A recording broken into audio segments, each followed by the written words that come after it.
Le damos la palabra ahora a Mariano Narodowski. Mariano es doctor en educación por la Universidad Estatal de Campiñas, Brasil.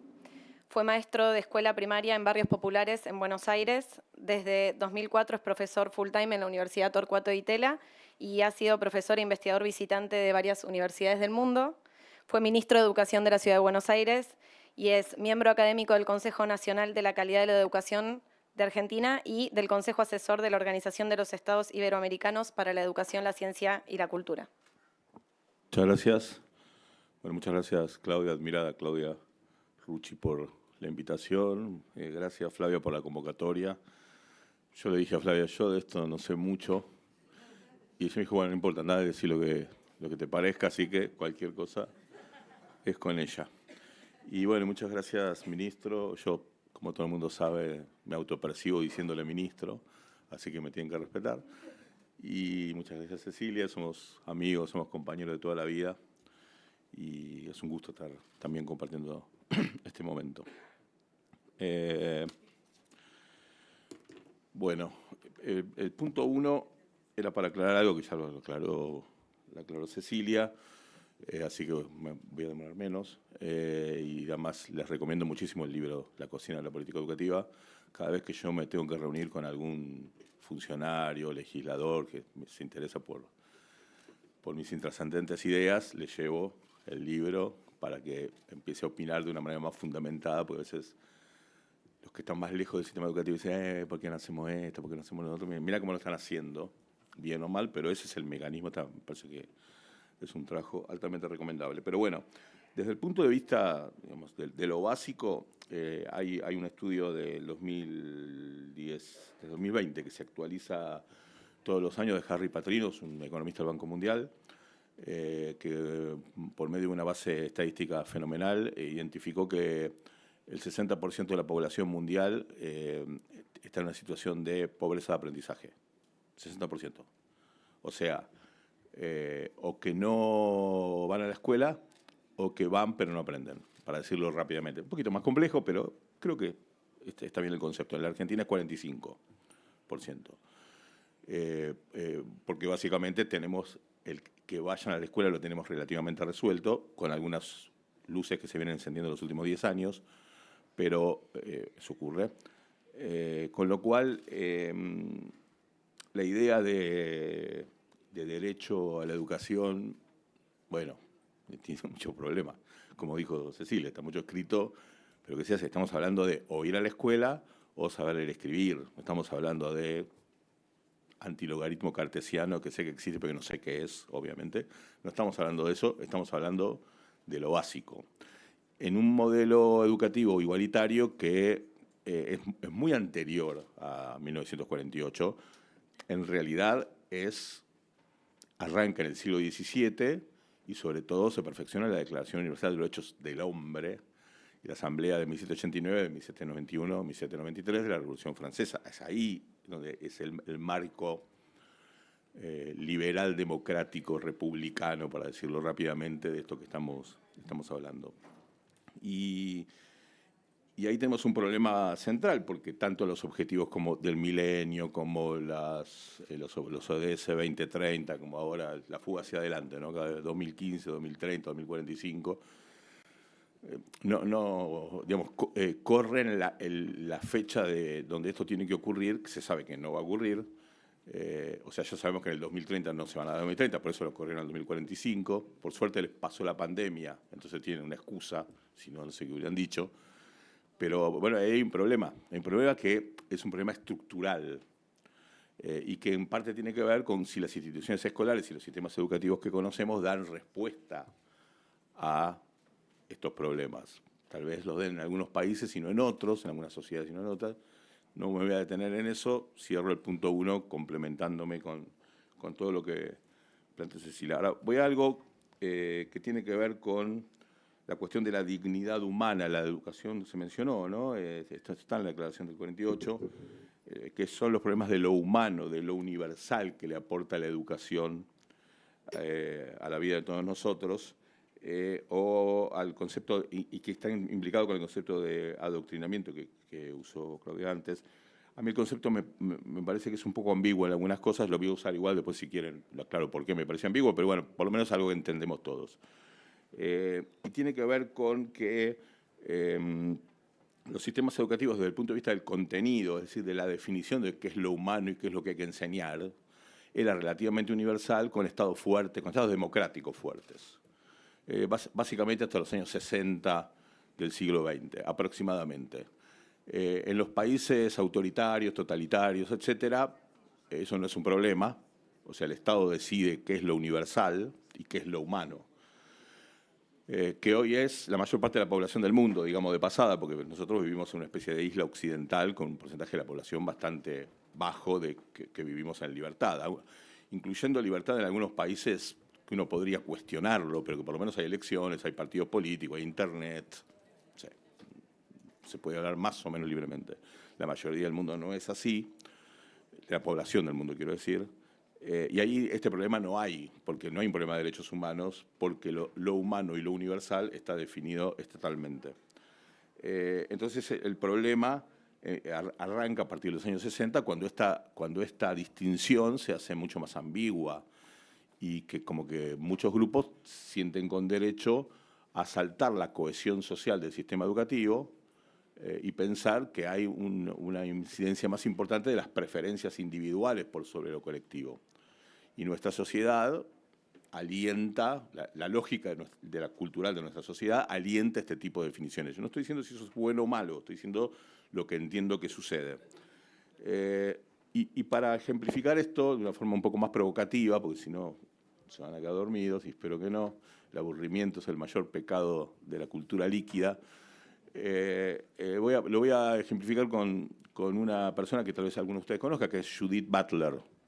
Judith Butler es la referente de la teoría del género, del enfoque del género, del deconstructivismo de género y del feminismo de tercera ola, o sea, el más radical de todos. Ella cuando empezó, fines de los 80, finales de los 90, era un poco más moderada, incluso a mí me parece que tenía argumentos interesantes o por lo menos razonables, a medida que fue pasando el tiempo, se fue radicalizando. ¿Por qué la tomo? Porque después del 7 de octubre, después de la invasión de la fuerza estatal de Gaza a territorio israelí y con la masacre, ella planteó que ella se siente de izquierda, se autopercibe de izquierda, y planteó que jamás tenía que empezar a ser considerado de izquierda.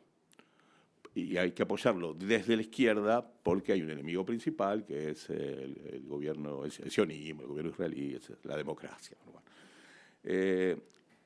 ¿Por qué es interesante? Primero porque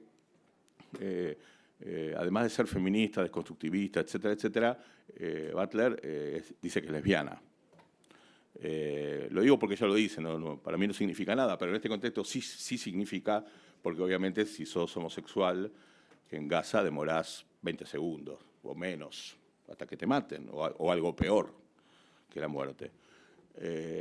Eso en principio. Y esto implica esta disrupción en el pensamiento, este desacople en el pensamiento, es uno de los elementos que más se encuentran, o que se encuentran mucho cuando tratamos de entender lo humano, que es la definición de lo humano desde afuera. Es decir, esto es humano para los demás, no necesariamente para mí.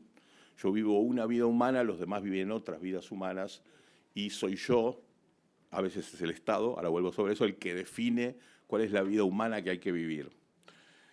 Y la segunda cuestión que plantea lo de Butler, que a mí me parece súper interesante para este tema, es si Butler estuviera en el gobierno o fuera ministra de Educación o algo si ella tendría derecho a que todos los chicos se eduquen bajo esas ideas, que son, vamos a suponer que son pluralismo, es una idea, ¿ok? Pero sí, bueno, calculo que muchos de nosotros diríamos que no, pero Butler se preguntaría, porque debe ser una persona inteligente, no conozco, pero se preguntaría, bueno, pero mis hijos sí, no sé si tiene hijos, pero supongamos que tenga hijos, mis hijos sí se podrían educar en eso, y ahí entramos en un problema, porque ella no tendría derecho a que sus hijos sí se eduquen de esa manera, que es un derecho humano vinculado a la educación. O sea, ¿qué tipo de formación querés que tengas vos, que tengan tus hijos, etcétera, etcétera? Pregunta que hace 50 años era ridícula porque la legitimidad del Estado para definir esto no se había perdido. hoy la legitimidad del Estado está por lo menos cuestionada y en algunos casos directamente estropeada por el piso. Para mí la respuesta a este punto la da un pensador que para mí es muy importante y muy poco entendido, que es Michel Foucault. Que ustedes escuchaban, Foucault era un tipo de derecha, increíble, no sé por qué le ponen de izquierda, Foucault era de derecha, era un neogolista, salvo los 2 años donde ni siquiera participó en el Mayo francés, porque estaba en una delegación del gobierno de derecha de Francia en el extranjero. Siempre estuvo peleado con sus colegas porque él era de derecha y sus colegas filósofos eran todos del Partido Comunista o maoístas en esa época. Pero siempre tuvo una cabeza muy abierta. No es que, bueno, estoy haciendo un poco de publicidad porque sé que en la opinión pública argentina está visto como, igual que Judith Butler, no tiene absolutamente nada que ver, salvo que eran homosexuales, pero eso no tiene nada que ver con una cosa con la otra. Y Foucault, resulta que cuando es la revolución islámica en el 79, Foucault se entusiasmaba mucho porque él era muy amigo de algunos iraníes exilados franceses, exilados en Francia, iraníes exilados en Francia, cuando estaba el Shah, porque eran opositores al Shah, o porque eran justamente homosexuales y también el Shah los perseguía, o porque eran comunistas, o por lo que sea, o porque eran islámicos. Entonces él en principio apoya la revolución islámica en el 79 y se consigue, diremos en Argentina, un curro del Corriere della Sera que le pagaba los viajes para que él vaya, Corriere della Sera tampoco es un diario de izquierda, para que él vaya a Irán a hacer una crónica de eso. Y las primeras notas que él escribe son muy favorables a la revolución islámica. Estoy viendo las caras y digo, ¿a dónde va este tipo? Pero ya en un segundo les digo a dónde voy. Ya llego. La revolución islámica la plantea como algo positivo porque dice que están haciendo una nueva espiritualidad que tal vez nosotros no comprendemos y que tiene que ver con los jóvenes chiitas que estaban apareciendo en ese momento, que bueno, sus nietos son Hezbollah, pero bueno, eso es otro punto. En esa época se daba de esa manera y Foucault lo veía con muy buena cara hasta que empezaron a fusilar a sus amigos, a los homosexuales, a los comunistas, a los ateos, que habían vuelto del exilio, que habían escapado por los mismos motivos, y vuelven del exilio, apoyan la revolución islámica y el ayatollah los manda a matar a todos. Entonces él escribe un artículo fenomenal que se los recomiendo, que salió en el Corriere della Sera en su momento, pero está en internet, en castellano, no hay problema, que se llama Es inútil sublevarse. ¿Por qué? Porque si cada vez que te vas a sublevar la revolución la dirige finalmente un tipo de estos, entonces, ¿por qué no dejamos que las cosas sigan como están? Y él da una solución, a mí me parece impresionante, que él dice que finalmente su moral, ¿qué es lo que él apoya moralmente? ¿Qué derecho humano apoya? Y él lo plantea de esta manera. Dice, mi moral es antiestratégica. Ser respetuoso cuando una singularidad se subleva, es decir, soy respetuoso cuando alguien se levanta contra algo, pero intransigente cuando el poder infringe lo universal. Por suerte universal lo pone con minúscula, porque si lo hubiera puesto con mayúscula ya estaríamos en un problema teórico mayor. ¿Qué significa esto? Que para él el único universal posible, el único humano posible, lo único, lo humano, es el derecho a la singularidad que se subleva. Pero la singularidad que se subleva tiene que permitir que otras singularidades se subleven. Es decir, yo puedo tener mi proyecto de vida siempre y cuando permita a los otros tener sus proyectos de vida y que puedan convivir unos con otros. Esto en la epistemología y en la ciencia política moderna también se conoce como la paradoja de Kant, de Thomas Kant. O sea, la idea de que en el liberalismo, en una democracia liberal, aceptamos a todos, siempre que cada uno acepte a todos. Por lo tanto, no podemos, siempre en una discusión aparece Hitler, ¿no? No podemos finalmente aceptar a alguien que tenga ideas nazis, porque las ideas nazis nos impugnan a todos. Es un poco lo de Judith Butler. ¿Cómo vas a apoyar a alguien que te termine, que no solamente que nos impugna a los demás, incluso te impugna a vos misma, te mataría a vos misma? Entonces, ese punto para mí es el que define la cuestión de la educación y los derechos humanos. Está muy de moda la palabra del presidente, y yo la comparto, que es el respeto por el proyecto de vida del otro. Ahora, el presidente dice, defensa la vida, de la libertad y el proyecto de vida del otro. ¿Y el problema cuál es? El proyecto de vida del otro es, cada uno tiene su proyecto de vida, pero antes hay dos elementos normativos, la vida y la libertad, y la propiedad, perdón, la vida y la propiedad. Bueno, por ejemplo, gente que está a favor y en contra del aborto, de la interrupción voluntaria del embarazo, concepto de vida va a ser distinto. Ah, bueno, pero traigamos un científico que nos diga, bueno, la ciencia no es dogmática, justamente por eso es ciencia, porque no es dogma. Entonces puede haber distintas, no nos vamos a poner de acuerdo con eso. Lo mismo con la propiedad, ¿qué propiedad? Cualquier forma de propiedad, eso es normativo, eso claramente es normativo. Y que sea normativo implica que el Estado es el que la tiene que dirimir. La termina dirimiendo de alguna manera o de otra, la termina dirimiendo el Estado. Y el Estado no es una abstracción general, el Estado es la política, es el poder. Entonces, finalmente, eso lo termina dirimiendo el poder. El problema es que ese poder está legitimado en las democracias. Por ahí en un Estado autoritario también está legitimado, pero está por la fuerza. No hay cohesión, hay coerción. Entonces entra directamente por la fuerza. En el caso de una democracia, de los países a los que pertenecemos y los que queremos seguir perteneciendo, la única forma el fil de la balanza es la decisión soberana del pueblo. Entonces, finalmente es eso. Está bien, hay algunos elementos generales, el derecho, la Corte Suprema, etcétera, pero finalmente hay un presidente, hay legisladores nacionales, provinciales, etcétera, que son los que plantean eso. Pero eso también es un problema, sobre todo porque esos definen los elementos más generales, por ejemplo, de los contenidos de la educación, pero no los más concretos. Y las escuelas funcionan en base a contenidos concretos. Les voy a dar un ejemplo que me parece increíble, y alguna vez publiqué esto, sobre todo cuando estaba por asumir Charlie, que decían que iba a eliminar la ESI, y yo les decía, no va a eliminar la ESI, y ya voy a explicar por qué. La Ley de Educación Sexual Integral es una ley del 2006, una ley promovida por el kirchnerismo, creo que fue unánime la votación en ambas cámaras, creo, y que es una bandera de los sectores progresistas, feministas, etcétera. Todos sabemos que están a favor de la ESI. Ahora, la ESI, la Ley de Educación Sexual Integral, búsquenle con control F en el PDF, se busca rápido, no tiene ni la palabra ciencia ni la palabra género. La ESI no habla de género. Y al contrario, tiene un famoso artículo 5 que en esta casa se quiso modificar alguna vez, pero no se pudo, que dice que, bueno, que está toda esta cuestión de la educación sexual, pero que cada institución la adecúa a su ideario. O sea, una solución a la criolla, donde, bueno, tenemos este marco, pero después cada uno lo resuelve como quiere. Solución a la criolla en el mejor sentido, yo estoy de acuerdo. Yo le pondría un poco más de ciencia a la ESI, pero que cada institución lo adapte me parece bien. Ahora, hoy la ESI no es eso. Bueno, hoy no sé, ministro, pero la ESI no es eso.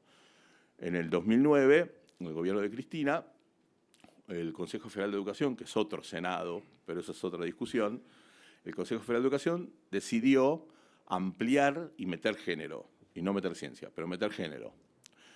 En un cuadro bastante moderado. La verdad que era razonable, discutible, pero es razonable. En el 2018, el gobierno de Macri, el Consejo Federal de Educación, le hizo una reforma fenomenal, profundizó la radicalización de género, para algunos es directamente un modelo queer. ¿Y por qué? Si la ESI no dice eso. Bueno, porque el Estado es una abstracción de poder. Finalmente hay una burocracia, que es la que termina decidiendo.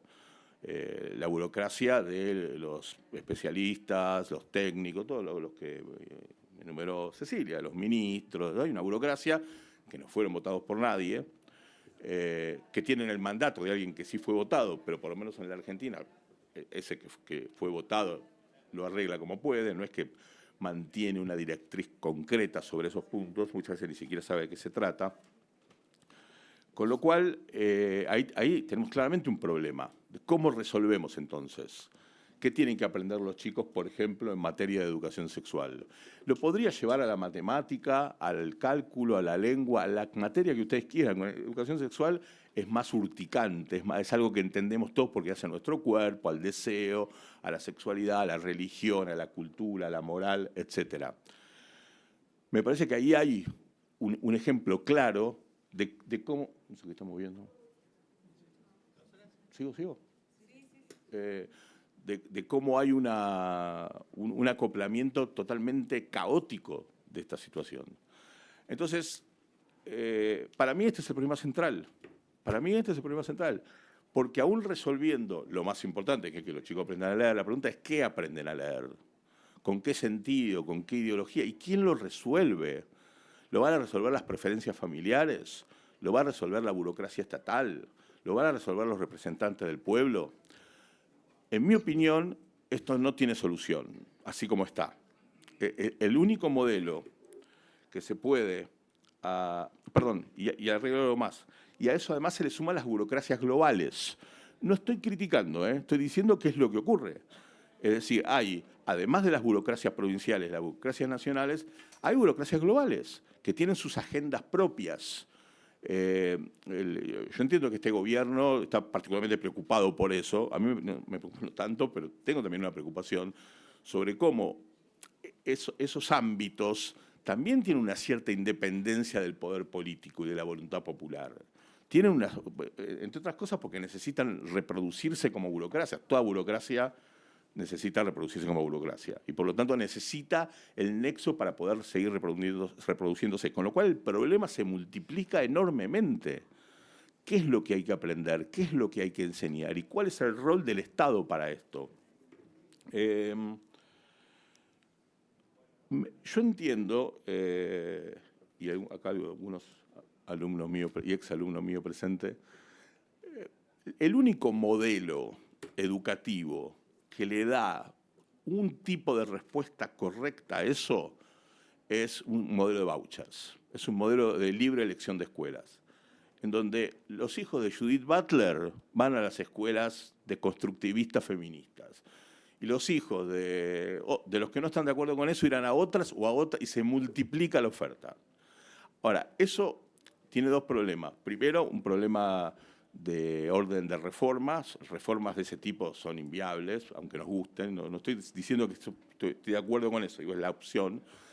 Y el único país donde sí existió eso entre 1919 y 1977 fue Holanda, y donde rigió todo ese tipo el principio de subsidiariedad del Estado, que acá fue muy defendido por los maestros de Charlie, que fueron funcionarios de Frondizi a principios de los 60, en donde cada escuela se financiaba su proyecto educativo, el Estado les financiaba su proyecto educativo. Ahora, el problema es que con la crisis fiscal, que Holanda también tuvo en los años 70 por la crisis del petróleo, eso es infinanciable, que cada Judith Butler de la vida tenga su propio proyecto. O sea, ¿cómo haces para tener tantas escuelas, tantos docentes? No tenés escala para eso, no hay manera de financiarlo, mucho menos en un país como el nuestro.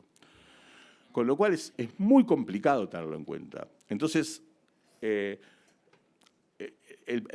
finalmente la cuestión es un conflicto permanente. No hay manera de salir del conflicto permanente. La única manera de salir del conflicto permanente es, no salir del conflicto permanente, de surfear, de sobrellevar, de construir sobre el conflicto permanente, es tratar primero de identificar aquellos casos en donde se impone algo que los demás no quieren. Es muy difícil, porque a veces los padres no quieren que sus hijos aprendan algo que el consenso piensa que sí tienen que aprender. Y eso es muy complicado. Eso en los Estados Unidos se ve mucho, especialmente porque hay muchos sectores del centro-oeste, votante duro de Trump, que están en desacuerdo con que la educación sea liberal, lo que nosotros llamaríamos democrática. Están en contra de la educación liberal. Liberal no en el sentido de López Murphy, sino en el sentido de democrática. Y están en contra.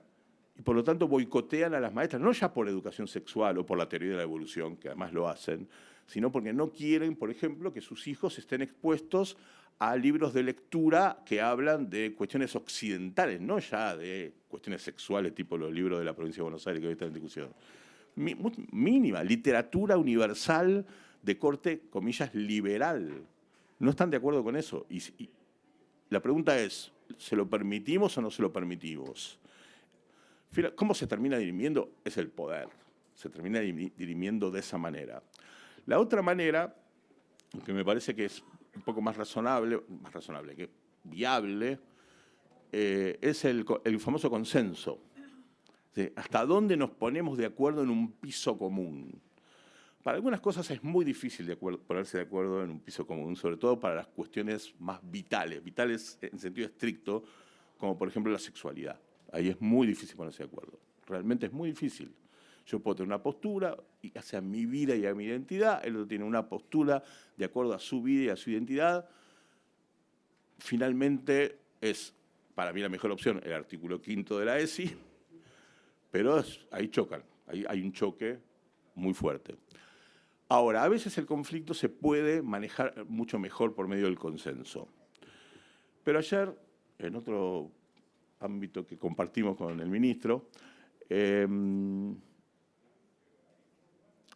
Charlie dijo una cosa muy interesante que dijo, el consenso sí, pero no el consenso para dejar las cosas como están, sino el consenso para cambiar. Y eso me parece un elemento muy importante, porque en general tendemos a pensar el consenso como la ausencia de conflicto. Y eso no funciona, porque eso es, el conflicto es natural a la democracia, y es razonable y es bueno. En todo caso, interpretando tus palabras, sería el consenso como la forma de tramitar el conflicto para mejorarlo. No para ocultar, para meter la mugre abajo de la alfombra, sino para tramitarlo. Ahora, la agenda que se nos viene va a ser cada vez más extrema respecto de estos temas, porque como estamos viendo por las redes sociales, por la cultura mediática, por la cultura de la realización inmediata, la sociedad se está fragmentando. No es que nos estamos cohesionando, al contrario, todavía no estamos en el punto máximo de fragmentación.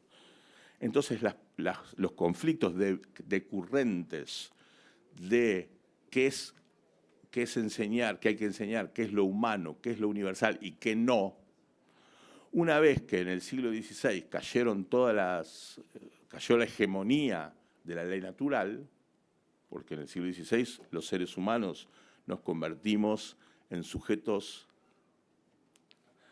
soberanos de nuestras decisiones, ya no tenemos que recurrir a una ley natural. Nietzsche dice, matamos a Dios. ¿Qué quiere decir? Que no hay ley natural, la ley es la ley del hombre, la ley de la ciencia. Si ya no tenemos ese panorama, no estoy diciendo que esté de acuerdo, si ya no tenemos el panorama de la ley natural, por lo tanto son las personas las que lo resuelven.